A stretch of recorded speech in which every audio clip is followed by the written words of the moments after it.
A SIBO é uma doença de microbiota. Ela não é uma doença que a gente vai achar, né? A SIBO, olha, olhei aqui tem SIBO. Nós temos que desconfiar da SIBO juntando com as causas. E as causas, como vocês viram, são várias. E a SIBO, ela requer um tratamento, que é diminuir essa população bacteriana. Se nós temos um supercrescimento, no delgado ninguém quer um supercrescimento. Supercrescimento é lá para o intestino grosso. Lá é legal ter bastante bactéria. Lá é um marcador de saúde intestinal, né, da parte do intestino grosso. Uma quantidade maior, uma variedade maior de bactérias. É um índice que a gente mede. Mas no delgado, não. Então, às vezes, realmente o paciente fica indo e vindo em busca de ajuda, porque tem que procurar um médico especializado, um gastro, um coloprocto, em atender essas questões, essas doenças da microbiota. Eu garanto para vocês que de 4 a 6 meses, se um paciente tomou um antibiótico, né? Eu tomei antibiótico para SIBO. Vai melhorar, porque o antibiótico vai matar as bactérias. E você nem tomou para SIBO, tomou para dor de garganta, tomou para outra coisa, você, opa, melhorei. Mas de nada adianta tratar SIBO se a gente não olhar para a causa. Se você não buscar a causa, o médico não buscar a causa, por isso que eu sempre digo, recebeu o diagnóstico de SIBO, não fique satisfeito. A próxima pergunta é, mas o que levou a SIBO? Trate a causa, que você vai estar com o teu problema resolvido. Tratou a causa, tratou a SIBO, esse é o resultado que todo paciente quer. Olá, meus caros amigos do intestino, tudo bem com vocês? Espero que sim, nós aqui no estúdio estamos maravilhosamente bem. Gostaria de dar uma saudação especial para vocês que já nos acompanham e fazem parte da nossa comunidade. E você que está chegando agora, você que é novo, também entre, fique muito à vontade, seja muito bem-vindo. E se você quer saber sobre o que se trata, esse Papo Digestivo com a doutora Lana, esse podcast, é um assunto, é um papo fora da caixinha. Por quê? É um assunto inovador, é um assunto que não está, às vezes, nem em livro, está nos artigos científicos de 2022, 2023, a gente vai trazer as coisas mais novas sobre microbiota e intestino, e o quanto isso impacta não só na saúde do nosso trato gastrointestinal, mas na saúde do nosso corpo todo. Olha, depois do projeto Microbiota, que terminou ali em 2016, 2017, esse é um assunto que não tem volta. Nós temos que arregaçar a manga e estudar tudo que tiver sobre o intestino. Por exemplo, com a descoberta da microbiota, nós temos os eixos, né? O intestino, a gente descobriu as falas, as conversas que o intestino tem com os outros órgãos do nosso corpo. Então, por exemplo, eixo intestino, microbiota, cérebro, que é um dos mais estudados. Eu vou pedir para o pessoal aqui do podcast deixar o episódio, que foi o episódio que a gente falou só sobre esse eixo com o Dr. Marcos Zanetti, e nós discutimos questões de alguns tipos de depressão que tem tratamento, tratando, modulando o intestino. Visto que o Brasil, né, segundo o relatório da Organização Mundial de Saúde entregue em 2017, é o país com o maior número de ansiosos do mundo e o segundo maior em depressão. Todas as questões que a gente puder tratar a depressão, nem que seja uma questão de número menor de deprimidos, tratar modulando o intestino, é válido. Então, nós temos que entender e estudar esse eixo. Nós temos também o eixo intestino, microbiota, pele. Lembra da nossa avó falando? Não come isso que vai te dar espinha, vai te dar problema de pele. E realmente é isso que acontece. Porque se nós ingerimos alimentos inflamatórios que inflamem o nosso intestino, o intestino e a pele são dois órgãos muito conectados. A gente pode dizer que a pele é um reflexo, ela é o espelho do que acontece lá no nosso intestino. E hoje nós já temos muito bem documentadas as questões como acne, dermatite, a rosácea, até questões de pele como a celulite, que tem a ver com esse eixo intestino, microbiota, pele. Outro eixo que eu vou citar, porque senão a gente vai a tarde inteira, mas para finalizar, um eixo muito importante que a gente vai abordar aqui várias vezes é o eixo intestino, microbiota, sistema imune. Vamos pensar junto aqui, amigos do intestino. Nós temos 85% do nosso sistema imune ali no intestino. O que mais passa no intestino? Nossa comida, nossa alimentação. Então, será que teria como a gente tratar uma doença autoimune sem olhar para o que a gente está comendo? Não tem, tá? Ele é sempre um tratamento parceiro de toda e qualquer doença autoimune, como, por exemplo, a artrite reumatoide, o lúpus, a rosácea que eu já citei, a psoríase e por aí vai. Pessoal, sobre isso que a gente vai conversar por aqui, tá bom? Então, se você tem algum amigo que gosta de novidade, principalmente nessa área que é o intestino, enfim, saúde, ou você tem algum familiar que está sofrendo com alguma dessas questões, poxa, meu parente lá com um problema na pele, não resolve, será que não é uma questão de modular junto com o intestino? Manda o link aqui do nosso podcast, que a gente possa talvez ajudar essa pessoa a obter saúde, e você também pode colaborar dando um like, porque aí ocorrem duas situações. Primeiro, o YouTube entende que é uma informação relevante, ele ajuda a gente a pulverizar essa informação que é do bem, e também é muito importante para mim, porque eu baseio os temas, né, que a gente constrói os próximos podcasts baseado na opinião de vocês. Então, se vocês sinalizam que estão curtindo mais um tema, eu vou focar mais sobre esse tema, tá bom? Também tem muita informação sobre o que eu faço e esses eixos, essas conversas do intestino lá no Instagram, doutora Luana HV, também vai ficar anotado aqui. E cheirando fresquinho, ó, cheirando nenê, gente, tá o meu canal no YouTube. Eu acho que a gente tá lá com 3 ou 4 vídeos, começou semana passada, mas também convido vocês a seguirem, apertar ali o sininho, receberem as notificações e acompanhar a gente lá também, que se chama Clube Amigos da Microbiota. Sabia dessa, Larinha? Nós estamos com novidade, né? Viu só? Então tá lá no Instagram, no YouTube e aqui no nosso podcast, tá? Agradeço desde já para quem deu o link, deu o like. E também gostaria de agradecer essa equipe maravilhosa do Cristal Podcast que está sempre me ajudando. Hoje estamos com a Lara e com a Paty, o Bruno também, que me ajuda a entregar um material de muita qualidade para que vocês possam acompanhar as nossas informações. E lembrando que até o ano que vem, os lançamentos dos nossos podcasts, que eram semanais, passaram a ser quinzenais, tá bom? Bom, gente, então vamos lá, né?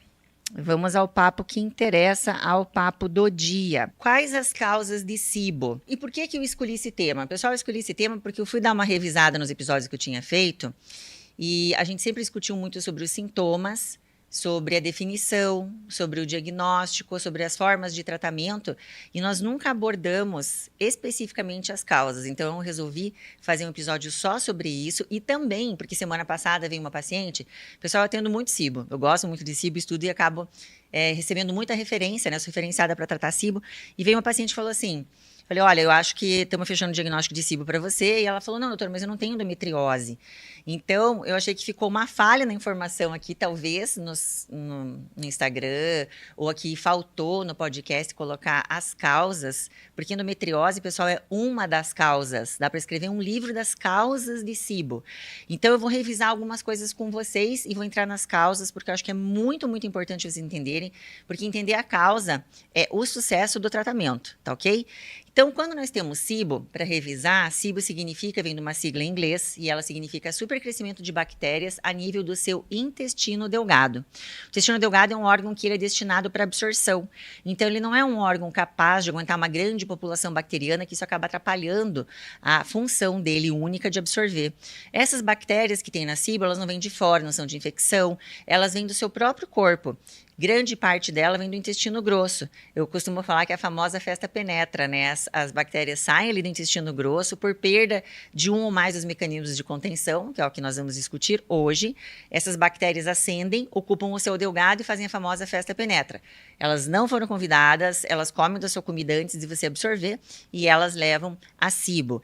E essa ocupação, né, inadequada desse lugar, porque são bactérias suas, só que estão no lugar errado e na hora errada, vão gerar os sintomas que são muito característicos da SIBO, né? Isso daí a gente escuta direto e as pessoas até se identificam quando a gente fala sobre isso, que é, doutora, eu acordo com o meu abdômen fininho, chapado, e no final do dia eu tô super distendida. Tem gente que, se não me conhece, chega até a perguntar se eu sou grávida. Eu recebo fotos, inclusive, das pacientes, né? Olha, doutora, como é que eu fico? Como se eu não acreditasse. Pode ter certeza que eu acredito, tenho bastante experiência e realmente é um volume enorme, porque geralmente nós produzimos de meio a 1,5 litro de gases por dia na SIBO, até 5 litros de gases. E fora essa questão da distensão, que vai aumentando durante o dia, porque isso é proporcional com o que você come, sabe? Por isso que você acorda bem. E a partir do momento que você começa a alimentar essas bactérias, elas começam a fermentar esse alimento e gerar os gases. Da manhã até a tarde é que vai gerando grande quantidade de gases. A distensão incomoda não só por ela mesma, por ela própria, mas pela dor que causa, porque as alças intestinais são muito sensíveis à distensão. E daí pode causar muita dor e até, enfim, cancelar compromissos. Tem perda de gases involuntários, arrotos frequentes. Então é uma sintomatologia que eu costumo dizer, você acorda plena e no final do dia você não está plana, né?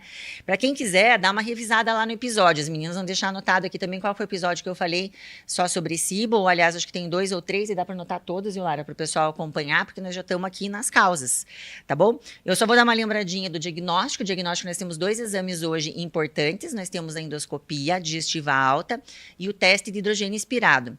A endoscopia digestiva, gente, é essa que vocês conhecem, que é feito ou em hospital ou ambulatorial no consultório do médico, dependendo da idade e das condições do paciente, né, que pode ter outras condições associadas. Passa-se um caninho, é um procedimento todo estéreo, tem uma sonda especial que encarece esse procedimento, sabe, que não é normal da rotina da endoscopia, mas para esse procedimento da SIBO precisa. Coloca esse aparelho lá no duodeno, que é a primeira porção do delgado, faz uma aspiração desse líquido e vai para análise no laboratório, vai dizer quantas bactérias tem, pode dizer o tipo também, enfim, se for acima do normal, tem SIBO. O outro é o teste de hidrogênio inspirado, que a gente faz em clínica, né? Um pessoal da área de saúde treinado, lá na minha clínica sou eu mesmo que acompanho esses exames, e a gente faz uma avaliação indireta da quantidade de bactérias. Por que indireta? Na endoscopia você aspira os bichinhos e vai contar quantos são. Aqui não, você vai medir os gases, esses gases que eu falei que as bactérias geram e com a fermentação. O paciente tem esses gases produzidos na luz do intestino, esses gases passam para a parede intestinal através dos vasos, o vaso joga esse ar lá no pulmão, que quando você assopra no nosso aparelhinho, a gente capta esse gás e faz uma medição. Se tiver acima do normal essa quantidade de gases, o paciente também recebe o diagnóstico de SIBO. Nenhum dos dois é ideal, né? A endoscopia é invasivo, é caro, precisa de uma biópsia, precisa de um afastamento no dia de trabalho, precisa dessa sonda cara e avalia só a primeira porção no intestino delgado, que é o duodeno. Já o outro não tem um protocolo internacional, tem vários protocolos, o que pode dar um resultado diferente de uma pessoa para outra às vezes, mas por ele ser prático, não ser invasivo, o paciente não precisa de sedação, a única coisa que ele precisa é paciência para ficar 3 horas no consultório. Hoje é o mais utilizado tanto para o diagnóstico quanto acompanhamento do tratamento, tá bom? E o tratamento, resumindo, não tem como resumir aqui para vocês. Essa foi boa, né, Lara? Não tem como resumir. Sabe por quê? Porque o tratamento vai depender da causa da SIBO. Vocês têm que focar nisso. SIBO é o supercrescimento das bactérias. Ponto. O que levou a esse supercrescimento, a gente tem que tratar em parceria com a SIBO, porque senão nós não vamos fechar o quadro, não fecha. O paciente trata a SIBO, que é o supercrescimento, trata a SIBO, que é o supercrescimento, e ele vira uma condição crônica a cada 4 a 6 meses recidivando, porque não foi tratada a causa. E agora é que vem aqui o pulo do gato, que é o que a gente vai falar hoje, né? Então, como essa paciente me deu a dica da endometriose, eu vou começar com a endometriose, porque na verdade é uma questão comum, né? E vocês podem perguntar, mas doutora, você não é ginecologista que está falando endometriose, que recebe tanto endometriose? É um dos diagnósticos diferenciais que a gente faz para as questões intestinais, porque a parte ginecológica está aqui na pelve, né? Algumas pacientes falam no pé da barriga, e a gente às vezes tem que investigar tudo que possa estar ali doente, para não dar um diagnóstico errado para a paciente e nenhum tratamento que não vai deixar ela livre dos sintomas. Então, quando as meninas vêm para mim, elas vêm com uma dor pélvica crônica, uma dor no pé da barriga crônica, achando que o que elas têm é síndrome do intestino irritável. E a maioria delas pensa isso, não pensa em nada ginecológico ou endometriose, porque às vezes está em acompanhamento com o gineco, já foi feito ultrassom, e não tem endometriose, então isso não pode ser, então deve ser intestino. Para lá comigo. E aí a gente faz uma investigação onde, como eu recebo muito paciente já com essas questões que trazem um diagnóstico difícil, a gente já aborda elas, se tiver um histórico, já aborda de cara para tirar esse diagnóstico da pessoa. Então, se tem síndrome do intestino irritável, eu tenho que fazer toda a pesquisa e tirar todas as doenças, né, que possam ser, mostrar alguma causa, para daí dar o diagnóstico de síndrome do intestino irritável, que é uma doença funcional. Então, a gente pesquisa muito.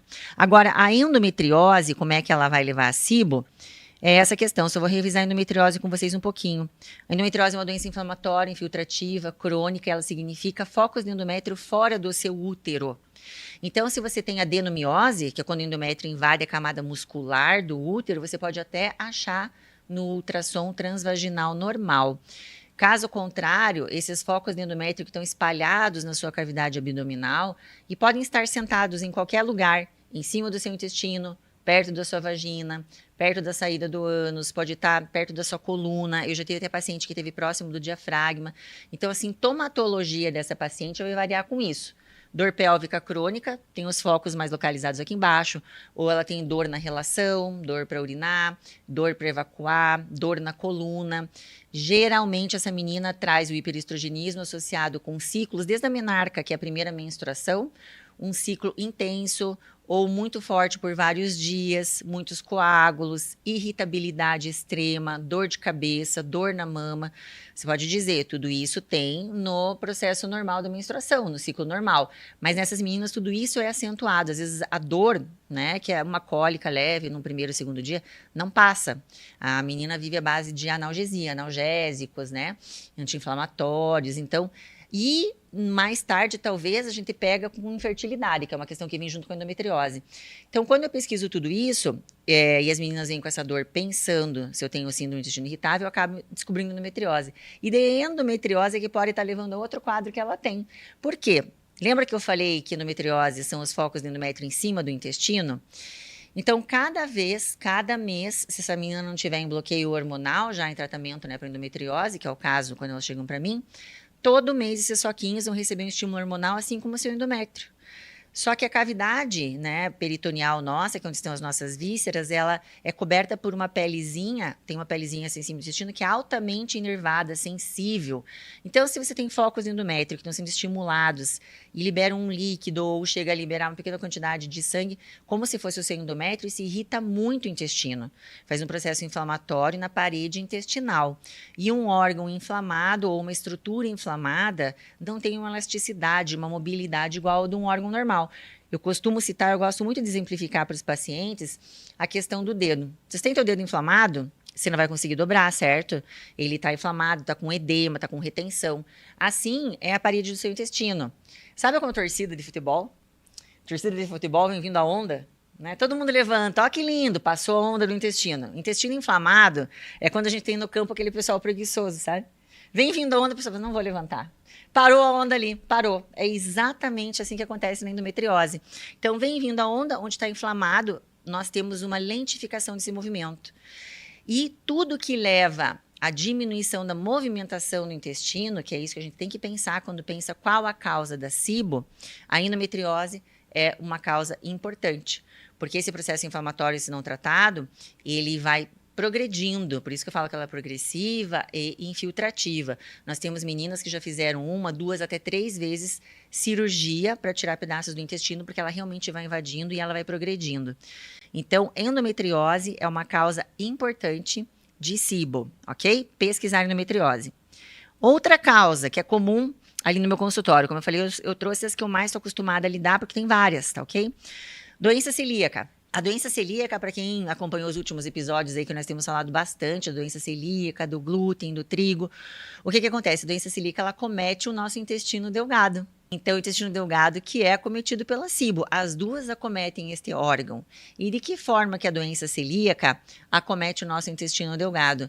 Nós temos o glúten, que para essas pessoas que são predispostas geneticamente, o glúten, que é representado pelo trigo, né, que é o grão que a gente mais come, o trigo traz esse glúten para o nosso intestino e ele não é visto como uma coisa boa para o nosso intestino. Nesses indivíduos, o trigo é visto como um vilão, é um invasor.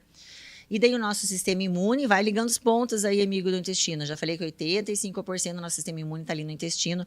Essas células identificam esse ser invasor e programam uma resposta inflamatória para ele. Então, essa resposta inflamatória, que vai se intensificando, porque a pessoa não sabe que ela é celíaca, não tirou o glúten da dieta, esse processo inflamatório vai destruindo as vilosidades. E o que é vilosidade? Lembra que eu falei que o intestino é responsável pela absorção, o intestino delgado? É o órgão que a gente tem que manter sempre saudável, porque é ali que acontece a absorção das vitaminas, dos nutrientes que vão nutrir todas as células do nosso corpo. O intestino delgado tem o seguinte, ele tem as vilosidades. Então, imagina aqui uma célula intestinal e ela tem velocidades, como se fossem dedos de luva para aumentar a área de absorção. No processo da doença celíaca, né, esse processo inflamatório, pela produção das citocinas inflamatórias, na tentativa de combater esse glúten invasivo, essas vilosidades também são atingidas. E essas vilosidades diminuem de tamanho, é um achatamento que é o característico da doença celíaca, e a gente fica sem absorver os nutrientes, por isso que a doença celíaca é considerada uma doença de absorção. Esse processo inflamatório na parede do intestino também leva à alteração no andamento das ondas intestinais.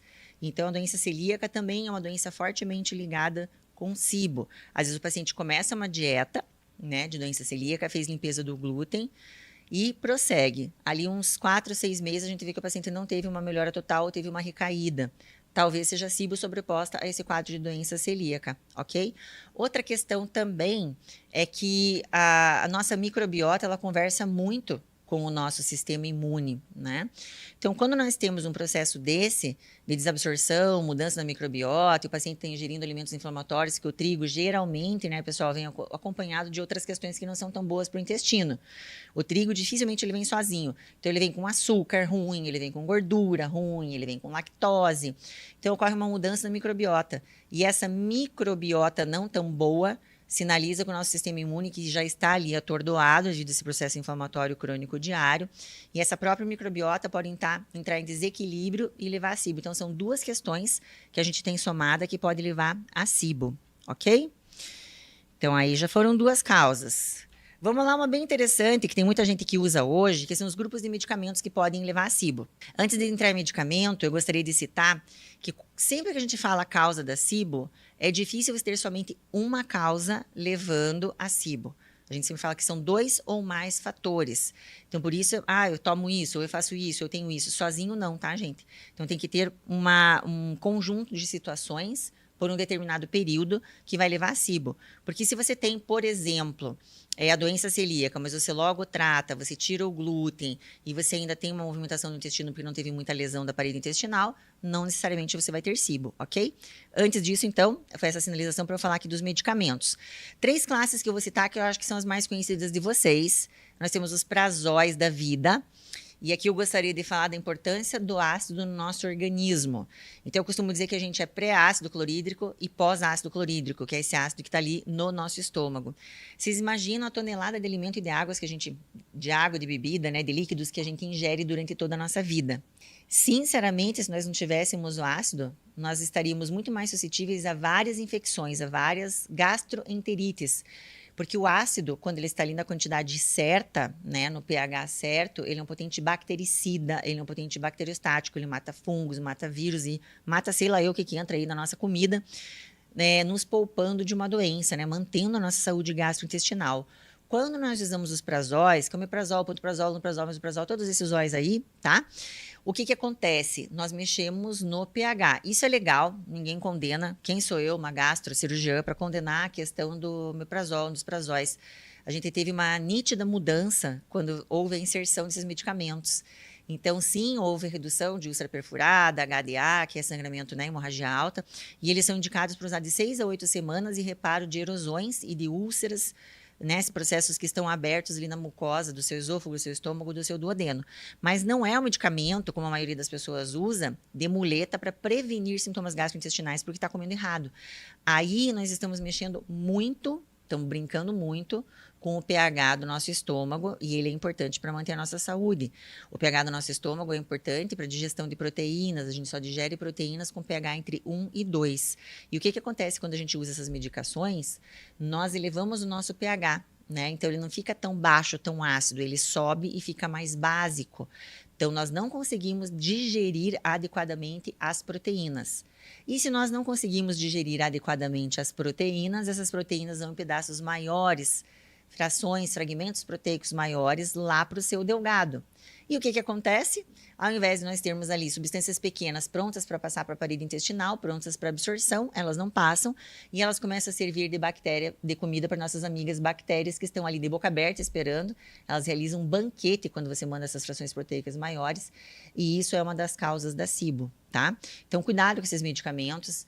Se você tem indicação, busque orientação médica realmente, tome pelo prazo determinado e tem que fazer um acompanhamento, se for a longo prazo, para evitar a SIBO, tá ok? Antidepressivos e analgésicos, principalmente as morfinas, né? Quem já usou antidepressivo sabe que uma das principais reclamações do pessoal que usa antidepressivo é: doutora, comecei a usar tal medicamento, ou senta lá na minha frente, estou com constipação crônica porque comecei a usar esse medicamento e meu intestino prendeu. Então, ele diminui a movimentação intestinal também, assim como os analgésicos, né? Exemplo, os remédios como morfina, levam uma lentificação. Então, imagina uma pessoa que está tomando um omeprazol e um antidepressivo, ou um omeprazol e uma morfina por uma questão de uma dor crônica, sei lá, de uma artrite reumatoide. Então, são pessoas que têm, sim, maior incidência de SIBO, têm maior tendência a desenvolver, porque já somaram-se 2 fatores, ok? Aderências intestinais ou bridas. O que são isso aqui? Muitas das pessoas acham que isso aqui só se forma quando a gente opera a barriga, mas não é. Sempre que nós temos um processo inflamatório dentro do nosso abdômen, endometriose é um, né? A endometriose entra aqui nas aderências também, não só pela lentificação, mas pela aderência. O que seria isso? São conexões serofibrosas, que é essa camadinha, né, que tem ali em volta cobrindo o intestino, que é a serosa, forma uma fibrose. Por quê? Se nós temos uma alça intestinal inflamada que junta com outra inflamada, por um processo inflamatório lá dentro do seu abdômen, uma colicistite, que é a vesícula inflamada, ou uma endometriose, ou uma outra infecção abdominal, e as alças intestinais inflamadas se aderem. Quando elas vão cicatrizar, todo o processo inflamatório tem um processo final, né, de cicatrização. Então, elas cicatrizam juntas e isso acaba mudando a angulação das alças intestinais. Então, as alças que são soltas e ocorre um movimento intestinal livremente, às vezes elas vêm vindo e encontram, duas alças juntas formando uma angulação, aqui o trânsito fica mais lento. Então, os pacientes que têm muitas aderências ou bridas intestinais são pacientes também fortes candidatos a apresentar durante a evolução aí da vida a questão de SIBO. E quais são as outras questões? Então, abrir a barriga, né, cortar, pode levar à aderência, porque depois quando a gente abre, tem uma reação inflamatória, depois da cicatrização, formam-se várias bridas. Então, cesárea, apendicite, retirar a vesícula, fazer uma cirurgia para endometriose. Nós temos traumas abdominais, pode ser um trauma, uma bolada forte na tua barriga, ou um acidente de carro em que houve apreensão do cinto, também pode acontecer. E radioterapia. Os pacientes que passam pela radioterapia também formam essas traves. Uma resposta à rádio é um processo inflamatório que pode terminar com essas travinhas fibrosas que pode levar a SIBO por lentificação do trânsito intestinal. Bom, falando em cirurgia, eu gostaria de emendar aqui na cirurgia bariátrica. Esses tempos eu vi uma bariátrica falando no Instagram dela, foi bem interessante, porque ela disse que ela passou por 2 ou 3 médicos, foi internada em 2 hospitais até ela receber o diagnóstico de SIBO. Segundo ela quase morreu. Depois ela fez lá um depoimento agradecendo o médico que descobriu a SIBO nela. E para você, como o diagnóstico ainda está difícil, né, dessas questões. Então, os operados, principalmente os que têm o Y de Roux, né, o bypass, a cirurgia de capela, que é uma cirurgia comum nos operados bariátricos, nós temos o quê? Nós temos um Y e uma perninha do Y, a gente pode chamar de uma alça exclusa, ele não tem um trânsito intestinal. Então, ali as bactérias acabam se acumulando, elas pegam um restinho de comida, elas vão crescendo, e elas fermentam e levam uma grande distensão e pode levar a um grande problema mesmo para o bariátrico. Então, o bariátrico, seria legal se você guardasse essa informação, que, ó, se eu tiver muita distensão abdominal, muito importante, começar depois, lembre de SIBO, desse supercrescimento, tá? E o médico, o pessoal da área de saúde que atende bariátricos, também ter em mente que essa questão do SIBO é comum também no bariátrico, tá? E aí, temos que entrar no estilo de vida, né? Sempre eu vou falar de hábitos e estilo de vida, e aqui nós vamos falar de consumo de álcool. Tem um monte de gente morrendo de medo nessa hora. Será que pode beber ou vou ter SIBO? Então, olha só. Aqui no Brasil, tem uma pesquisa que é o POF, que é Pesquisa de Orçamento Familiar, que é feita pelo IBGE, e essa daqui foi feita de 2002, 2003 até 2013. E eles viram que teve um aumento de consumo de bebida alcoólica, principalmente entre os adolescentes, de 19%. E o que efetivamente aumenta a possibilidade de você ter SIBO? Às vezes é só isso, ó. A gente conversando com a pessoa, é a pessoa que está bebendo muito. Ou é o alcoólatra, né? A questão do alcoolismo, que tem grande incidência, ou a questão da bebida moderada. O que significa isso? Bebida moderada significa para a mulher 1 drink por dia e para os homens 2 drinks por dia. Então aqui nós já temos aumentado a possibilidade de SIBO. Então às vezes você tá falando muito com o paciente, ele bebe muito, né? Para tirar os sintomas da bebida, toma o quê? Vamos ver se os meus amigos do intestino entenderam. Omeprazol. Ah, tô com dor de estômago, omeprazol. Pronto, juntou 2 coisas que pode dar SIBO, né? Viu como é facinho? Não precisa ir longe. A gente cava bem perto da gente, tem o problema ali. E daí tá na nossa consulta, conversar sobre tudo isso com o paciente, por isso que a questão é um pouquinho ampla, de a gente descobrir isso daí para ajudar, tá? Olha só que interessante, como eu sou médica do esporte, né, nós acabamos atendendo também muita questão do intestino do atleta. O atleta de 20% a 70% vão ter queixas abdominais. Diarreia, principalmente, né, nas questões de preparo de provas, até durante a prova, quem sabe aí alguém de vocês já viu, às vezes alguns atletas correndo, finalizando a corrida, infelizmente tem liberação de fezes, né? Questão de náusea, enjoo, toma muito medicamento também, às vezes analgésico, suplementação, tem refluxo, tem esofagite, tem dor abdominal, tem cólica, distensão. Mas desses pacientes, eles também têm uma incidência maior de SIBO. Principalmente os triatletas, né, que têm um volume de treino muito grande, e os corredores. Acredita-se que pela própria estimulação no intestino, né, corrida por muito tempo. E o que acontece com esse pessoal de alto volume de treino? O sangue, que está aqui no nosso abdômen, nutrindo o intestino, estômago, quando esses atletas estão num volume de treino por um tempo prolongado alto, o sangue vai todo para o músculo. E ele deixa de nutrir, ele deixa de levar oxigênio de uma forma adequada ali para o intestino delgado. Você imagina aquelas vilosidades? Tem microvasos ali, gente. Quando o sangue vai saindo do trato gastrointestinal para ir para o músculo, porque a demanda é muito grande desse atleta, esses microvasinhos ficam sem oxigênio. Então fica uma pseudo-isquemia. Tem mudança da movimentação, tem mudança da microbiota, e esses pacientes são mais propensos a SIBO também. Então, se você é atleta, tá com distensão, tá com dor abdominal, a distensão é maior no final do dia, principalmente quando você suplementa, né, as fibras ou um suplemento que distende, bora lá pesquisar que pode ter SIBO. E tratando SIBO, vai melhorar em muito e vai melhorar a tua performance, né? Vai otimizar ali o teu treino, tá ok? Porque SIBO também faz uma desabsorção, né? SIBO também dificulta a absorção dos nutrientes, então o atleta pode até se sentir mais cansado, que é uma das queixas da SIBO, fadiga crônica. E para você que é atleta, isso é importante. Retirada da válvula iliocecal. Vamos lá. Nós temos uma válvula, que eu já falei, válvula iliocecal, onde é que ela está? Na divisão entre o delgado e o intestino grosso. Então, o delgado tem duodeno, jejunum e ilho, que é a porção final, que se conecta ali com o intestino grosso através dessa válvula que funciona como uma portinha, né? Uma escotilha, abrindo e fechando a maior parte do tempo, ficando fechada, mantendo essas bactérias, que são trilhões, lá no intestino grosso, tá? Só para você ter a curiosidade, eu contei, são 100 bilhões de bactérias por ml. Brincadeira, não foi eu que contei, mas são 100 bilhões de bactérias por ml de líquido do intestino grosso. É muito bichinho, né? Se você der uma trela, ela sai. E ali está a válvula iliocecal controlando. Só que existem algumas situações em que a gente perde a válvula iliocecal. Por exemplo, cirurgias. Pode ter doença de Crohn, que acomete mais ali o ilho e o seco, né, que é o começo do intestino grosso, a válvula iliocecal está no meio. O paciente pode ter diverticulite grave, o paciente pode ter tumores, pode ter o apêndice, que está bem nessa região, também muito próximo à válvula iliocecal, um acidente de carro, e daí nós temos que fazer a retirada dessa válvula, e aí perde-se um mecanismo de contenção importante. Espessamento da parede intestinal, tudo que espessa, né? Tudo que espessa atrapalha a movimentação. Lembra que eu já falei da endometriose, já falei da doença celíaca. E aqui nós temos a esclerose sistêmica, que é a esclerodermia, que é uma doença autoimune, nós temos autoanticorpos contra o colágeno, tem uma modificação do colágeno na parede e ela fica espessada. Também não tem uma movimentação legal. E a inflamação causada pela doença de Crohn, né? Que é uma doença que acomete toda a parede do intestino, e ela também fica muito inflamada e não tem uma movimentação adequada. Olha lá, hipotireoidismo. Hipotireoidismo é muito comum, né? Hipotireoidismo, tireoidite de Hashimoto aqui no Brasil. Então, o hipotireoidismo é a baixa do T3, que é o hormônio ativo da tireoide.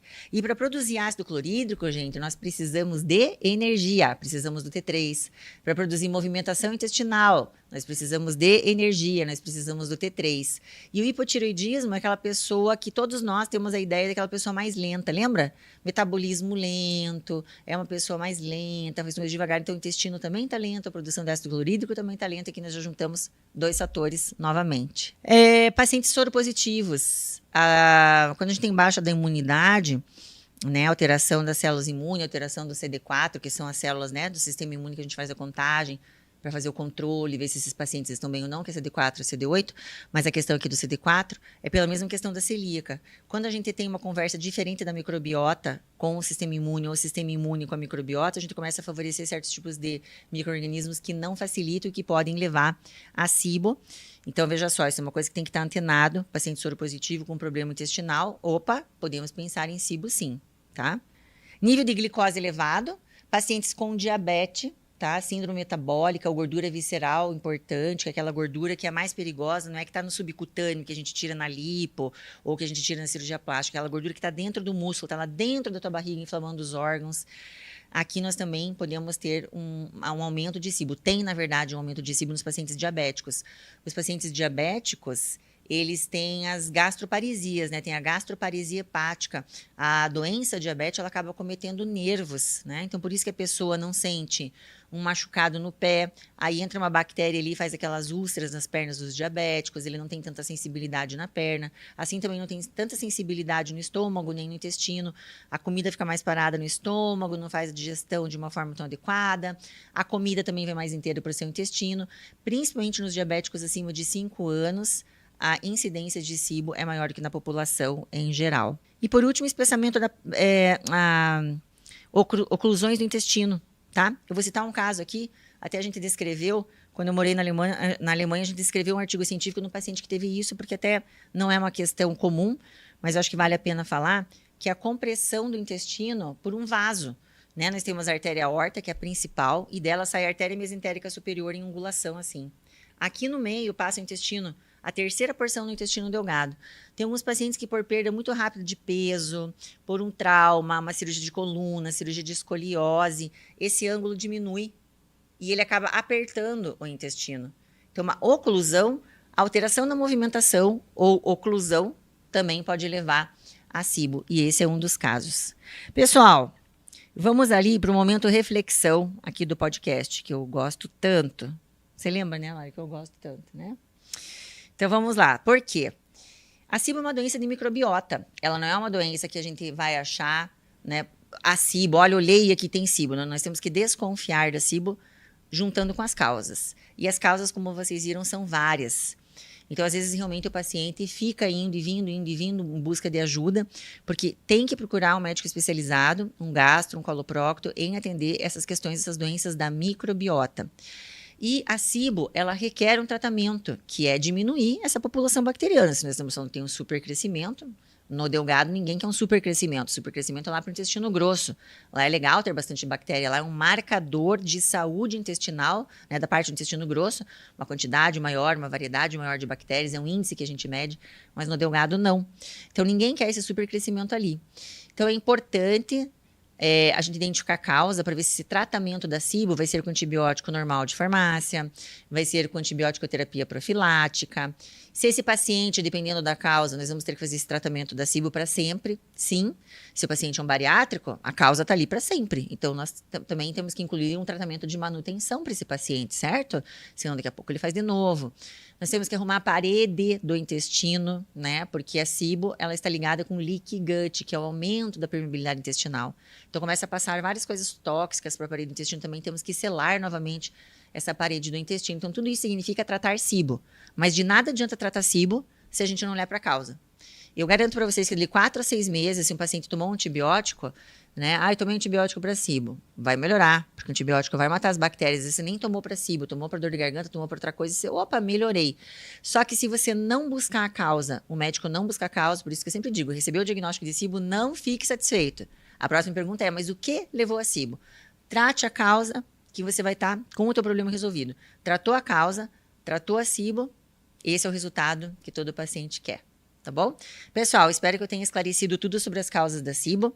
São as mais importantes, são as que eu mais vejo, até são as mais comuns, porque tem muitas causas que também já são, né, uma questão de página de livro ali, de rodapé de livro.